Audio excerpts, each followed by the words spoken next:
Very Reverend Monsignor Matthew Elangimatam, the co-patron of St. Albert's College Autonomous and St. Paul's College, Kalamassery, the principal of St. Albert's College Autonomous, Dr. Nelson Rodriguez, the eminent speakers who have been invited to deliver the invited talks today in this seminar, Professor T.V. Kattimani, former Vice Chancellor of Indira Gandhi Tribal University and the member of the drafting committee of the National Education Policy 2020. Professor M.A. Sudhir, Professor Emeritus and former Dean of Education, Gandhigram University, and also another member of the drafting committee of the National Education Policy. Professor Jancy James, the former Vice Chancellor of the Central University of Kerala, as well as Mahatma Gandhi University, Kottayam. Professor Shine Anthony, who has been coordinating with my office, and the Dean of Training and Development, St. Albert's College Autonomous. Dr. Sumita Franklin, Dean Training and Development, St. Paul's College. Distinguished researchers and scholars from all over India who are participating in this webinar today. My dear students, ladies and gentlemen, a very good morning and namaskaram to all of you. At the outset, I must congratulate the St. Albert's College Autonomous and St. Paul's College for organizing this webinar on the National Education Policy 2020. The NEP 2020 is a profound reform initiated by the Government of India under the leadership of Prime Minister Narendra Modi ji, with a view to fundamentally change the learning landscape in India. It aims to bring about a generational change in the way we have traditionally looked at education, educators and students in independent India. The NEP 2020 is a product of years of hard work, public consultations, and the ingenuity of the enlightened minds of our country.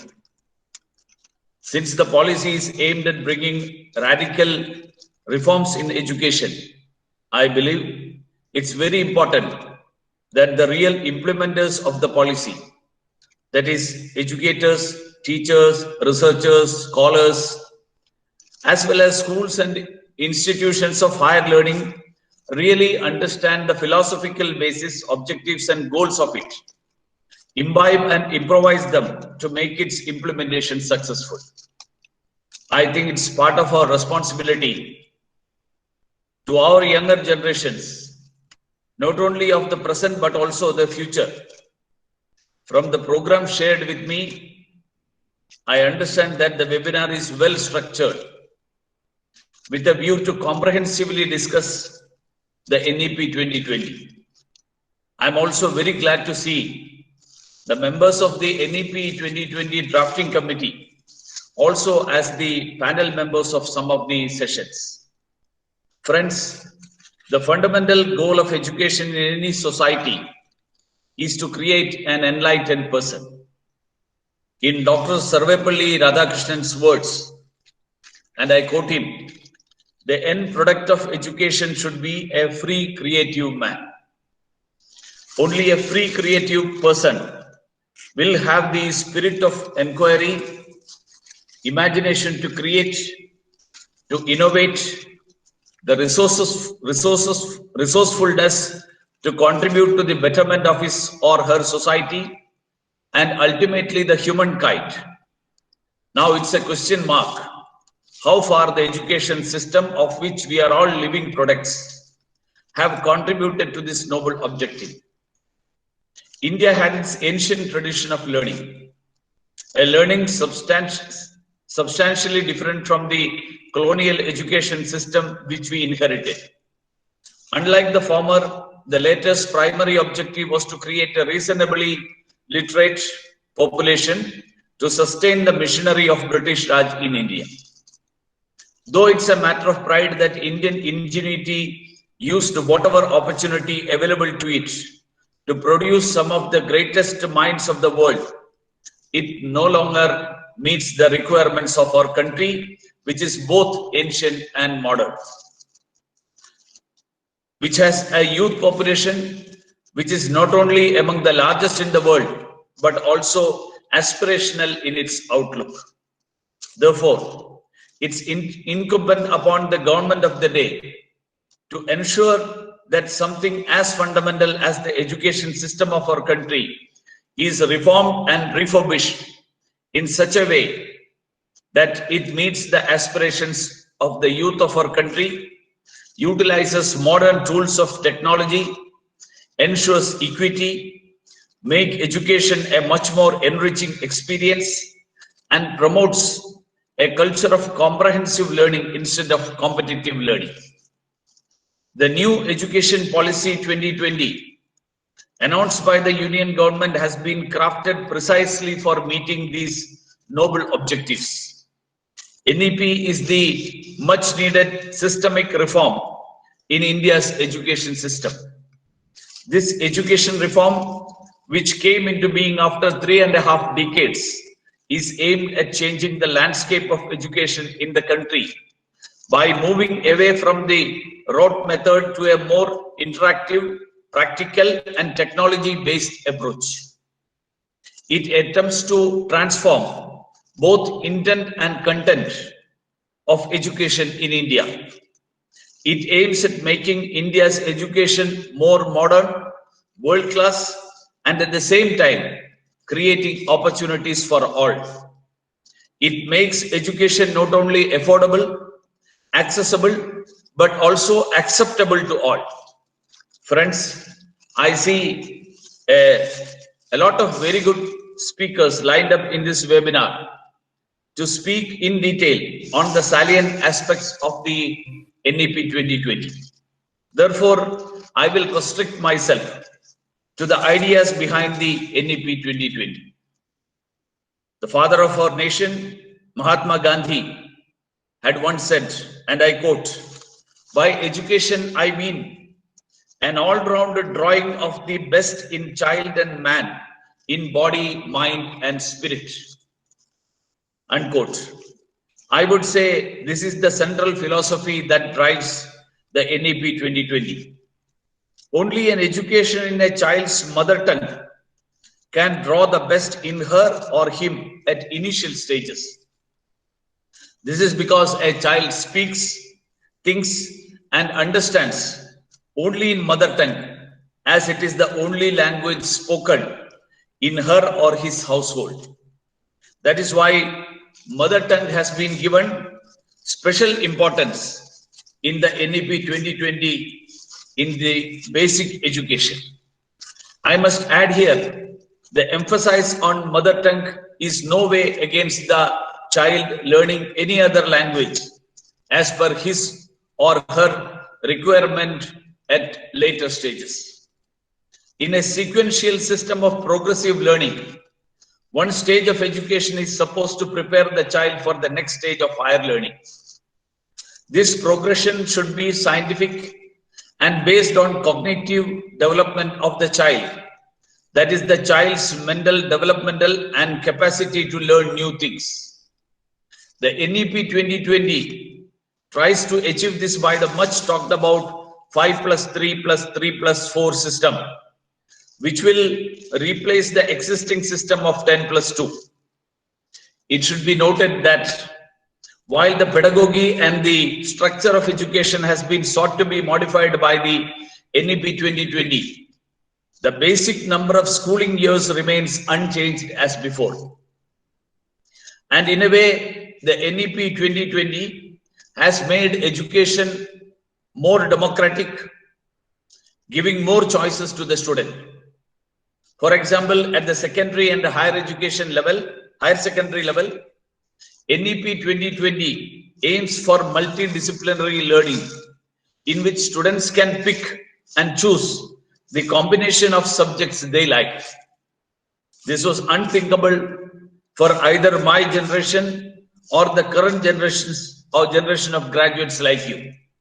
We have been hearing about the cafeteria approach and various other approaches for a long time, but ultimately it's coming into effect through this national education policy. India, with its present demography and its youth population, can play an effective role in addressing the challenges faced by the mankind. Only when our education system inculcates the spirit of inquiry, innovation, and entrepreneurship among the youth. As our Prime Minister said during the higher education conclave a few days ago, so far, the focus of our education policy has been on, if I take his words, what to think. Whereas the new education policy 2020 lays stress on, again I will quote him, how to think. Therefore, in NEP 2020, a conscious effort has been made to promote inquiry-based, discovery-based, discussion-based, and analysis-based learning systems. Because of this, students will not only develop interest to learn, but also participate more in classes. Complementary to this is the reform in assessment and examination systems. The NEP 2020 proposes an evaluation system based on concept learning and holistic development, which will replace the existing memory-based rote learning system, making learning and education easy and enjoyable. One of the most debated features of the present education system is the lack of adequate emphasis on skill development. We often hear complaints from the private sector about lack of adequate employable skills set among the fresh graduates. And we in Kerala are always, every day we are hearing this. This is an important issue, and the NEP 2020 has tried to address it by integrating the skill training starting from the very beginning of a child's education.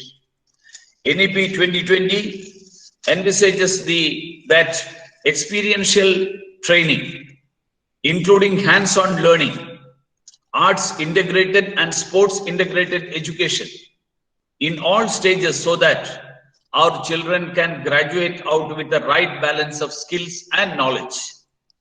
Further, I would say flexibility is the hallmark of the National Education Policy 2020.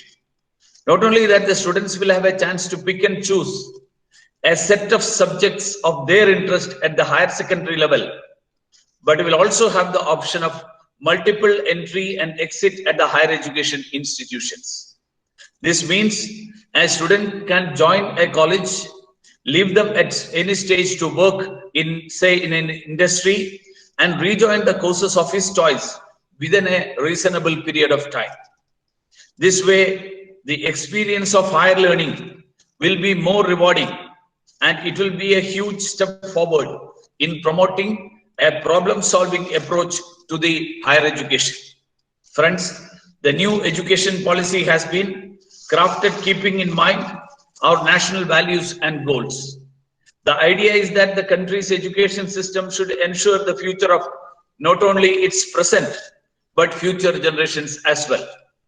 The Government of India believes that the National Education Policy 2020 will pave the way for creating an India of the 21st century.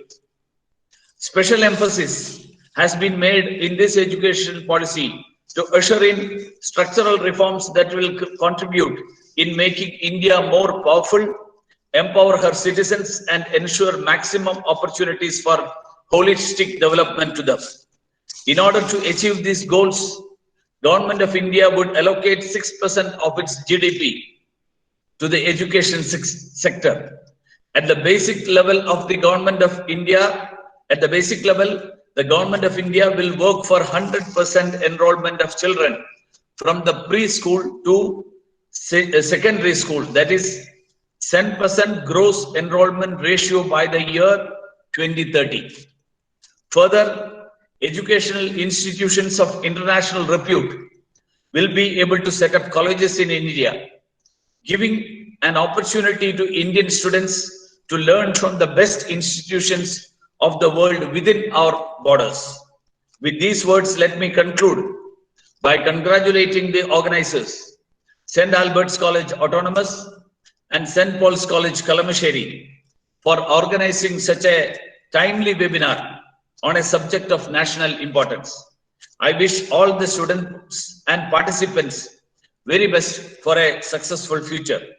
I invite all of you to contribute to building a strong, enlightened, and prosperous India, for which the new Education Policy 2020 will be a stepping stone. Thank you. Jai Hind.